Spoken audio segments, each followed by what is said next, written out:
April 8 దేవుని వాక్య ధ్యానం. ఆయన నామమును బట్టి మీ పాపములు క్షమింపబడి ఉన్నవి. యోహాను మొదటి పత్రిక 2వ అధ్యాయం 12వ వచనం. మన ప్రభు అయిన యేసుక్రీస్తు నామములో మీ అందరికీ ఈ ఉదయము శుభాలు తెలియచేస్తూ ఉన్నాను. ప్రియులారా, ప్రభు యొక్క మహాకృపను బట్టి దేవునిలో మనము స్థిరపరచబడ్డానికి ప్రభు ఇచ్చిన ఈ మంచి తరుణం ఎంతో గొప్పదిగా ఉంది.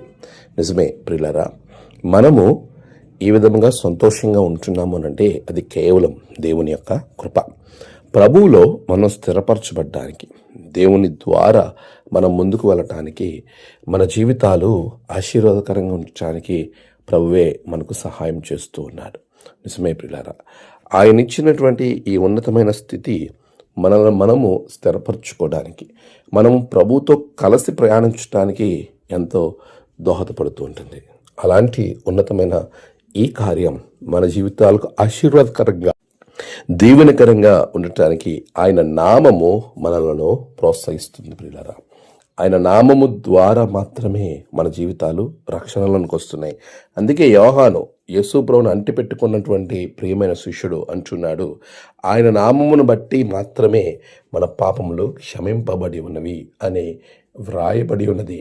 మీకు దాని విషయంలో మీరు ఖచ్చితంగా ఆయన నామాన్ని పట్టుకుని ముందుకు వెళ్ళే వారంగా ఉండాలి. కనుక ప్రియ విశ్వాసులారా, ప్రభువులో మీరు స్థిరులై ఉండండి. ప్రభు నామాన్ని కలిగి జీవించండి. ఆయన నామానికి అవమానం తెకండి. ఆయన నామము మహిమపరచబడినట్లుగా మీరు జీవించండి. ఎందుకంటే అన్ని నామాల కన్నా ఆయన నామము పైనామముగా ఉన్నది. చిన్నపిల్లలారా అని సంబోధిస్తూ ఉన్నారు. ఎందుకంటే ఆయన నామమును బట్టి మన పాపములు క్షమింపబడి ఉన్నవని విషయాన్ని మనం గమనించుకోకపోతే, దానిని గనక మనము నిర్లక్ష్యం చేస్తే, దాని వలనే మనం రక్షింపబడ్డాము అనే నమ్మకము, విశ్వాసం మనం కనబరచకపోతే మన జీవితంలో ఎన్నో ఆశీర్వాదాలు మనం కోల్పోతాం. ప్రియులారా, వారు అలాంటి స్థితిలో ఉండకూడదని, వారు ఆత్మీయంగా ఎదగాలని ప్రభువు ఆనాటి విశ్వాసులతో చాలా స్పష్టంగా యోహాను ద్వారా అక్కడ జ్ఞాపకం చేస్తూ ఉన్నాడు.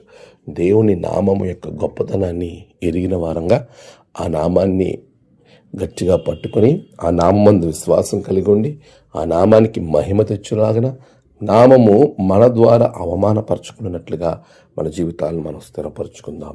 ఈ పునరుద్ధాన శక్తి యేసు నామములో మన జీవితాల ఆశీర్వాదం కలుగుతుంది.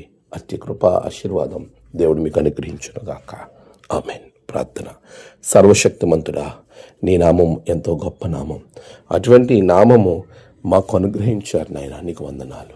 నీ బిడ్డ ద్వారా, నీ కుమారుడు యేసుక్రీస్తు ద్వారా మమ్మల్ని రక్షించారు, మా పాపాలు క్షమించారు, నీకు వందనాలు. ఈ దినము ప్రభువా, మా ప్రయాణాలు, పనులు, నీ బిడ్డలు తలపెట్టే కార్యాలలో గొప్ప జయము దయచేయండి. అవమానం నుండి, కీడు నుండి తప్పించండి. ప్రభువా, నేడు జన్మదినము, వివాహ దినము, ఆయా విశేష దినములు జరుపుకున్న బిడ్డలను బహుగా దీవించండి. తమ ప్రియులను కోల్పోయి ఆదరణ కొరకు ఎదురు చూస్తున్న బిడ్డలకు ఆదరణ, నెమ్మది అనుగ్రహించండి. దినదేవులతో నింపి మీరే మహిమ, ఘనత, ప్రభావం పొందుకొనమని యేసు నామమున ప్రార్థించి వేడుకుంటున్నాం తండ్రి. ఆమేన్. తండ్రి, కుమార, పరిశుద్ధాత్మ త్రియేక దేవుని ఆశీర్వాదం మీకు తోడుగా ఉండి నడిపించునుగాక. ఆమేన్.